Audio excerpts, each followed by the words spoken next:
오늘은 멈출 수 없는 나의 노래, 이런 제목으로 함께 말씀을 나누려고 합니다. 우리 그리스도인들을 촛불과 새 중에서 비교를 한다면 어떤 것에 더 가까울까요? 영국의 유명한 작가 보어햄이 이 그리스도인들을 촛불과 새에 대해서 이야기하면서 그리스도인들은 촛불보다는 새와 더 가깝다, 그렇게 표현을 했습니다. 그가 쓴 촛불과 새라고 하는 글에 이런 표현이 있습니다.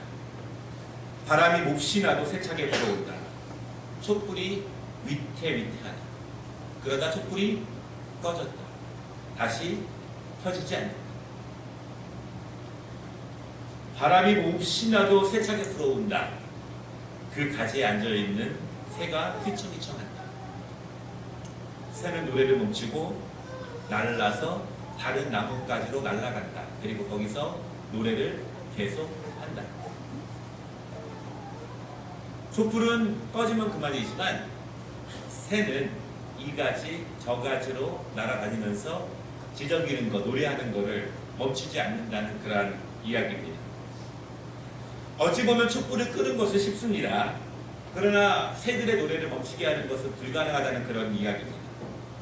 기독교 역사를 보면은 수많은 세상의 권력들이 그리스도인들을 박해했죠. 하나님을 믿지 말라고, 하나님을 부인하라고, 그리고 하나님을 전파하지 말라고 때리기도 하고 감옥에 가두기도 하고 박해하고 죽이는 일들이 많이 있었습니다. 그런데 아무리 그렇게 해도 그리스도인들과 선교사들은 멈출 수가 없었습니다. 계속해서 그리스도인들을 새처럼 노래하고 여기서 분명히 완전히 꺼트렸는데 또 저기선가 누군가의 노래소리가 들립니다.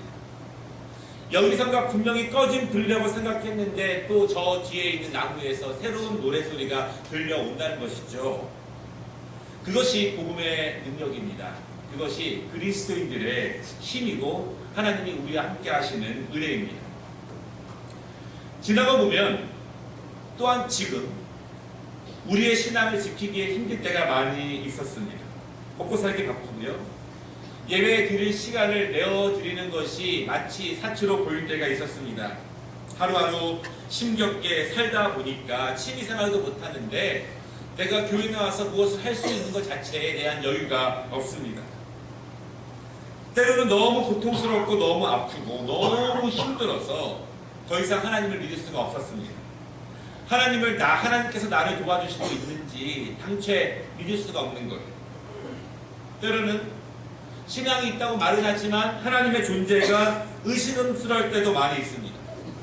정말 하나님이 계시다면 나에게 이렇게 하실 수가 있을까? 정말 하나님이 계시다면 세상에 이렇게 악한 사람들이 많을 수 있을까? 하나님은 무엇을 하고 계시는가? 이렇게 하나님의 존재에 대해서 부인하고 의심할 때가 많이 있었습니다. 촛불이 되고 싶을 때가 있었죠. 아니 그냥 촛불처럼 꺼져버리고 싶었을 때가 우리의 지난 삶 가운데 많이 있었습니다. 그러나 그때는 우리가 촛불인 줄 알았는데 지나고 보니까 여전히 새인 우리들의 모습을 발견하게 됩니다. 그때는 꺼져가는 등불 같았지만, 그때는 작은 바람만 불어도 꺼질 것 같았지만, 때로는 그냥 꺼져버리고 싶었지만, 이쯤에서 포기하고 싶었지만, 오늘 이 시간 나의 모습을 보니까 여전히 작은 목소리지만 노래하고 있는 우리의 모습을 발견하게 되고 감사할 수 있습니다. 지나고 보니 바람이 우리를 멈추게 할 수 없었고, 또 폭풍우도 우리가 노래하는 소리를 멈추게 할 수 없는 것, 그것이 하나님께서 우리에게 주시는 하나님의 은혜였습니다. 오늘 시편 40편의 말씀은요, 다윗의 시입니다. 다윗의 신앙 고백입니다. 오늘 시를 계속 읽어보다 보면 다윗의 고통이 한 구절 한 구절마다 여유있게 많이 녹아나 있습니다. 이 시를 보면은요, 결코 다윗이 기쁘고 행복한 가운데 이 시를 쓴 것이 아니라는 것은 우리가 잘 알 수 있습니다. 시편에 다윗이 많은 시들을 썼는데요, 그 시들을 가만히 보면 다윗이 기쁘고 행복해서 시를 쓴 것보다 슬프고 아프고 힘들고 어려울 때 고통 가운데 더 많은 시를 쓴 것을 우리가 보게 됩니다. 힘들 때, 고통당할 때, 신앙 고백이 훨씬 더 많았다는 거예요. 다윗이 왕이 되기 전에도 많은 고난이 있었지만 왕이 된 이후에도 많은 어려움들이 있습니다. 그런데 행복할 때, 좋을 때, 기쁠 때, 강건할 때 나의 신앙 고백을 찬양과 시로 고백하는 것보다 그 반대의 상황에서 그의 신앙을 고백한 내용들이 훨씬 많았다라고 하는 모습을 우리가 생각해 볼 수 있습니다. 오늘 이 말씀, 다윗의 고통이 많이 묻어나는 이 시의 말씀을 통해서 오늘 저와 여러분, 우리가 힘들 때, 고통당할 때, 어려울 때 오늘 다윗이 이 고통 가운데 신앙을 고백한 것처럼 우리도 다윗처럼 이 어려움 가운데 함께 이러한 신앙을 고백하는 은혜가 우리 모두에게 임하면 좋겠습니다. 두 가지로 말씀을 나눌 것인데요. 첫 번째로는요, 다윗은 고통 속에서 기다립니다. 여러분, 다윗의 이야기는요, 사실 전 세계 사람들이 잘 알고 있죠. 다윗의 이야기 가운데에서 거의 대부분의 사람들이 다 알고 있는 이야기는 단연코 다윗과 골리앗의 이야기입니다. 싸움 이야기죠. 그런데 가만히 생각해 보면 다윗의 입장에서는요, 차라리 골리앗과의 싸움은 좀 쉬웠겠다, 그런 생각이 듭니다. 어렸습니다. 뭘 몰랐어요. 세상이 어떤 일을 잘 모르고 그냥 내 마음의 담대함 가지고 아무것도 모르고 그냥 나섰습니다. 하나님이 함께해 주실 것을 믿으면서 굉장히 단순한 믿음으로 나섰던 그런 역사입니다. 그러나 정말 고통은요, 큰 승리 뒤에 찾아오기 시작합니다. 이제는 세상을 좀 더 알게 되고 이 땅이 어떤 나라인지 좀 더 알게 되니까 그때부터 어려움이 더욱더 많이 찾아오게 됩니다. 다윗이 사람들에게 사랑을 받을수록, 칭찬을 받을수록 사울 왕이 다윗을 죽이려고 달려듭니다. 다른 나라로 피신했고요, 동굴에 숨어들었습니다. 빈민가에서 숨어서 죽은 듯이 살았고요, 거친 들에서 생명을 연명하며 그렇게 고생하며 살아온 세월이 자그마치 10년이 넘습니다. 그렇게 숨어 다녔습니다. 사울을 피해서 숨어있던 어느 날 아말렉이 쳐들어왔는데요, 그 아말렉이 다윗의 가족 모두를 사로잡습니다. 여러분, 나 때문에 내가 그냥 아무 일도 안 하고 가만히 있었으면 괜찮았을 텐데 하나님이 나를 기름 부으신 그 이유 때문에 내가 도망을 다녀야만 하고 내 가족이 모두 다 죽게 된 그러한 상황에 놓여져 있는 다윗의 모습을 바라보게 됩니다. 이 왕이 된 이후에 그 아픔이 많았죠. 사랑하는 아들이 죽었습니다. 또한 사랑하는 아들이 아버지를 죽이고 왕이 되겠다고 하다가 벌어진 일들도 있습니다. 아들끼리 서로 죽이는 일들도 벌어졌습니다. 얼마나 많은 어려움이 있고 환난과 눈물이 있었겠습니까? 사실 여러분, 성경을 보다 보면 다윗의 영광을 우리가 많이 기억하지만 사실은 다윗의 눈물이 훨씬 더 많이 있습니다. 다윗의 고통과 다윗의 시련이 훨씬 더 성경에 많이 기록되어 있습니다. 그런데 여러분, 다윗이 그러한 고통 속에서, 그런 어려움 속에서 어떻게 신앙을 지켰는가, 어떻게 하나님을 의지했는가, 그 말씀을 우리가 이 말씀을 통해서 함께 보기를 원합니다. 1절에 보니까 이렇게 말씀하고 있습니다. 여호와를 기다렸고 기다렸더니. 이 뜻을 성경에 있는 원어로 보면 조금 더 자세히 나오는데 이런 뜻입니다. 나는 기다립니다. 나는 무작정 기다립니다. 나는 나의 주님을 기다립니다. 다윗이 이렇게 고백합니다. 나는 그냥 무작정 나의 주님을 기다립니다. 고통 가운데서. 왜 이렇게 기다렸을까요? 한 두 가지 의미를 생각해 보았습니다. 왜 주님을 무작정 기다렸을까? 여러분, 정말 힘들고 정말 어려울 때 가장 많이 하는 기도가 무엇인지 아십니까? 사실은요, 사람마다 고통의 정도는 다를 수 있지만 각 사람이 처한 고통은 정말 힘듭니다. 우리가 저 사람의 고통에 대해서 뭐 저렇게 요란을 떠냐 이렇게 말할 수 있지만 그 당사자가 느끼는 괴로움은 정말 크지요. 여러분, 그런데 한국 전쟁이 끝나고 완전히 폐허가 된 이 땅 가운데서 가족을 부양하면서 고생하면서 삶을 일구어 가던 우리 할머니, 할아버지들이 울며 성전에서 무릎 꿇고 기도하던 내용들이 있습니다. 초대교회 때 예수를 믿는다는 이유만으로 박해를 당해야 되고 죽임을 당해야 되는 그 성도들이 울며 기도했던 기도의 내용이 있어요. 어떤 기도냐면, 하나님, 저를 빨리 데려가 주세요. 너무너무 힘이 듭니다. 저를 빨리 천국에 데려가 주세요. 너무 고통스럽고 너무 힘들고 이제는 그만하고 싶고 이제는 포기하고 싶고 이 깊은 밤이 끝나지 않고 아침이 절대 오지 않는 것처럼 느껴질 때 우리의 믿음의 선진들이 그렇게 기도했습니다. 그리고 다윗이 오늘 기도합니다. 주님을 기다립니다. 무작정 기다립니다. 언제까지? 주님이 찾아와 주실 때까지 무작정 기도합니다. 아무것도 할 수 없기 때문에 기다릴 수밖에 없어요. 여러분, 내가 무엇인가 할 수 있다면 무조건 기다리지 않습니다. 무엇인가를 하려고 합니다. 그러나 아무것도 할 수 없기 때문에 다윗은 이렇게 그냥 기다립니다. 2절에 보니까 뭐라고 말하고 있냐면 다윗이 고난당하고 있는 자기의 형편에 대해서 이렇게 말합니다. 나를 기가 막힐 웅덩이와 수렁에서 이렇게 말씀합니다. 지금 내가 기가 막힐 만한 웅덩이와 수렁에 빠져 있습니다. 이렇게 말하는 거예요. 여러분, 사진 하나 보시겠습니까? 다윗이 빠진 수렁의 모습이 나와 있는데요. 굉장히 깊죠? 근데 여러분, 웅덩이와 수렁 이렇게 말할 때에는 끈적끈적한 지능으로 둘러싸여 있어서 내가 아무리 노력해도 내 힘으로는 절대로 스스로 올라올 수 없는 곳, 그것이 바로 저 웅덩이와 수렁입니다. 아무것도 할 수 없는 거예요.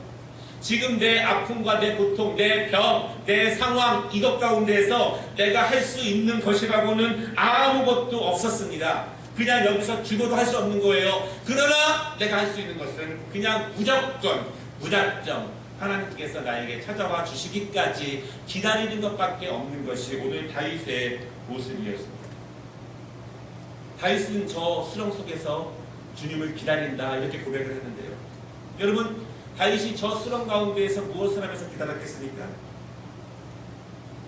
우리가 엘리야 기도회 때요 12주간 기다림에 대해서 함께 말씀을 나눴는데 저기서 다윗이 무엇을 하며 기다렸겠습니까? 1절에 보니까 다윗이 말합니다. 다윗은 부르짖으며 기다렸다 이렇게 말합니다. 구덩이 속에서 수렁 속에서 아무것도 할 수 없기 때문에 내가 할 수 있는 것은 부르짖는 것밖에 없었다. 살려달라고 꺼내달라고 부르짖었다. 누구에게? 주님께. 내가 여기서 그냥 죽어도 할 수 없지만 하나님께서 나를 건져주시기를 부르짖으며 기다렸다, 기도했다 이렇게 말하고 있습니다.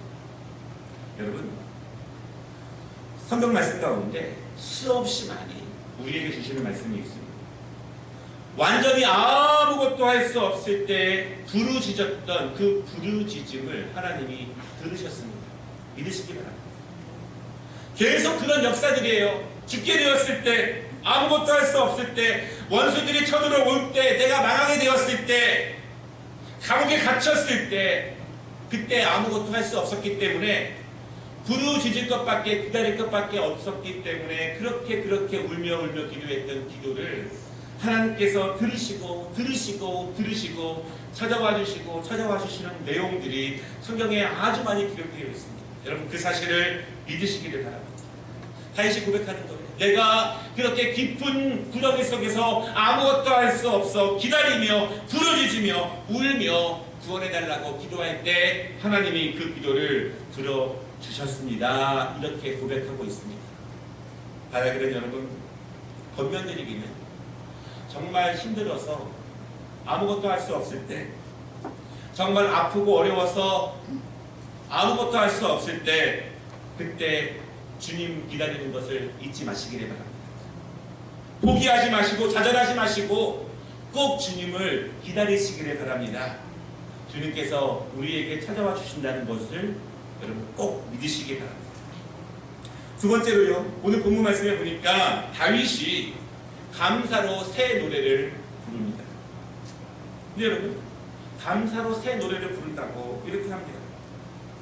복음을 전하던 바울과 실라가 빌립보 지역에서 복음을 전하다가 감옥에 갇혔습니다.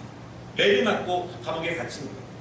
죄를 지은 것도 아니고 잘못을 한 것도 아니고 하나님의 일을 한 것인데, 하나님이 기뻐하시는 일을 한 것인데 하나님이 축복을 주시기는커녕 보호하시거나 지키시지도 않고 매를 맞고 감옥에 갇히는 신사가 되었습니다. 그때 바울과 실라가 무엇을 했죠? 찬양을 했습니다. 정상적이지 않아요? 감옥에 갇혔는데, 죽게 되었는데, 억압당했는데, 그때 그들이 할 수 있는 것이 무엇이겠습니까? 자신을 변호하겠습니까? 뚫고 나오겠습니까? 바울과 실라가 아무것도 할 수 없었기에 거기서 찬양합니다. 찬양. 여러분, 아무것도 되는 일이 없고 정말 내 힘으로 안 되고 정말 하나님의 은혜 아니면 아무것도 할 수 없다고 느낄 때 여러분 무엇을 하시겠습니까?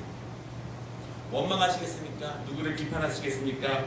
절망하시겠습니까? 낭망하시고 포기하겠습니까? 이쯤에서 꺼지고 싶다 이렇게 촛불처럼 말하시겠습니까? 오늘 다윗이 말합니다. 그때 감사로 새 노래를 불렀다. 우리 믿음의 선진들의 모습이에요. 정말 찬양을 할 수 없을 만한 환경인데 찬양을 하게 합니다. 촛불처럼 꺼졌는지 아는데 새가 되어서 노래를 하고 있습니다. 3절에 보니까 다윗은 새 노래로 찬양한다 그렇게 말하는데요. 여러분 이 새 노래에 대한 것이 두 가지 의미가 있어요. 첫 번째 의미는요. 지금 다윗이 구덩이 속에서 찬양합니다. 죽게 되었는데 찬양하는 거예요. 왜 찬양하냐면요. 다윗은요. 이스라엘을 애굽에서 구원하신 하나님을 또 기다리는 거예요. 다윗은 구덩이 속에서 아말렉과의 전쟁에서 우리를 구원하신 하나님을 기다리며 찬양합니다. 내가 연약했지만 내 힘이 아니라 하나님의 은혜로 이기게 하신 하나님을 기억하며 구원을 찬양하는 거예요.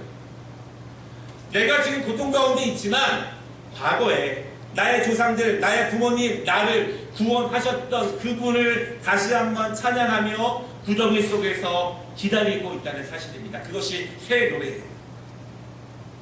다윗이 이 안에서 어떤 노래로 찬양했을까 제가 생각을 해봤는데 불러보겠습니다. 여호와 나의 목자시니 내게 부족함이 없으리로다. 여러분 다윗이 그 찬양을 기쁠 때 한 것이 아니라는 사실을 다 아실 것입니다. 지금 나는 구덩이 속에 있지만 하나님께서 나를 그때 그렇게 구원하신 그 하나님을 기억하며 그 은혜가 나에게 또다시 찾아오기를 기억하며 찬양합니다. 하나님은 너를 지키시는 자 너의 우편에 그늘 대시며 뜨거운 햇빛이 몰아칠 때 그때 나를 그늘로서 막아주셨던 그 하나님을 기다리며 오늘 또 그 은혜를 기다리시는 것입니다. 그 주 날개 밑 즐거워라 그 사랑 끊을 자니는.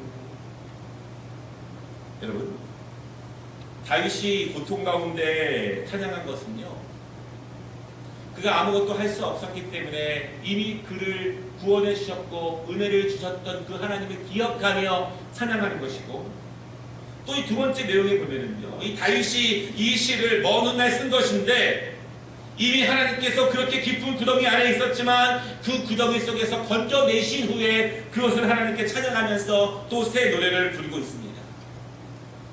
여러분 우리가 감사의 새 노래를 불러야 하는데 언제 감사가 나올까요? 사실은 감사할 내용이 있어야 감사가 나옵니다. 이렇게 말하는 분들이 있어요. 받은 줄로 알고 감사하라. 믿음이 좋으시네요. 정말 좋으세요. 근데 쉽지가 않더라고요. 쉽지가 않아요. 그렇죠? 정말 어렵습니다. 하나님 주실 줄 알고 미리 감사한 분들입니다. 이렇게 가르치시는 분들이 있는데 정말 어려운 일들이라고 어려워요. 물론 그렇게 하시는 분이 있지만 힘든 일입니다. 근데 여러분 언제 미리 감사할 수 있냐면 하나님이 나를 실제로 한번 경험해 주신 경험이 있으면 그러한 어려움이 또 왔을 때에도 그 하나님께서 나를 건져주실 것을 믿으면서 감사할 수 있습니다. 한 번도 하나님이 나를 건져주신 적이 없으면 긴가민가해요. 하나님이 나를 건져줄 수 있을까 없을까? 내가 그런 은혜를 받을 수 있을까 없을까? 그 역사가 다른 사람의 이야기지 나에게도 이루어질 수 있을까 없을까 의심할 수밖에 없지만 한번 하나님의 은혜를 경험해 보면 하나님이 정말 깊은 수렁에서 내가 아무것도 할 수 없을 때 나를 구원해 주셨던 그 경험이 있고 체험이 있으면 오늘 어려움 당하지만 오늘 깊은 수렁이 안에 있지만 또 새 노래를 부르면서 이미 나를 구원하셨던 그 하나님을 찬양하며 그분의 은혜를 기다리며 기도할 수 있다는 사실을 여러분 믿으시기를 바랍니다. 한 번 경험이 있으면 두 번도 기다릴 수 있어요. 두 번 경험이 있으면 세 번도 기다릴 수 있습니다. 그것이 다윗의 신앙 고백이고 우리의 신앙 고백이 되기를 원합니다. 혹시나 우리가 지금 내 육체의 병환 때문에 가정의 어려움과 경제의 문제 때문에 내가 아무것도 할 수 없는 지경에 계신 분 계시다면 주님의 은혜를 기다리며 찬양하시기를 바랍니다. 한번 그것을 경험하면 우리는 또다시 주님의 은혜를 사모할 수 있습니다. 다윗이 고백합니다. 내가 쫓겨다닐 때 너무 힘들었지만 그때 하나님이 나를 인도해 주셨습니다. 지금도 힘들고 어렵지만 포기하고 싶었지만 하나님을 찬양합니다. 왜냐하면 전에도 나를 구원해 주셨기 때문에 지금도 나를 구원해 주실 것을 믿습니다. 건져 주심의 감사가 있었기 때문에 오늘의 고통 가운데 오늘의 수렁 가운데서도 하나님을 찬양할 수 있었던 것이 다윗의 신앙 고백이었습니다. 영상 하나를 보겠는데요. 우리가 잘 알고 있는 이지선 자매의 영상을 잠시 보도록 하겠습니다.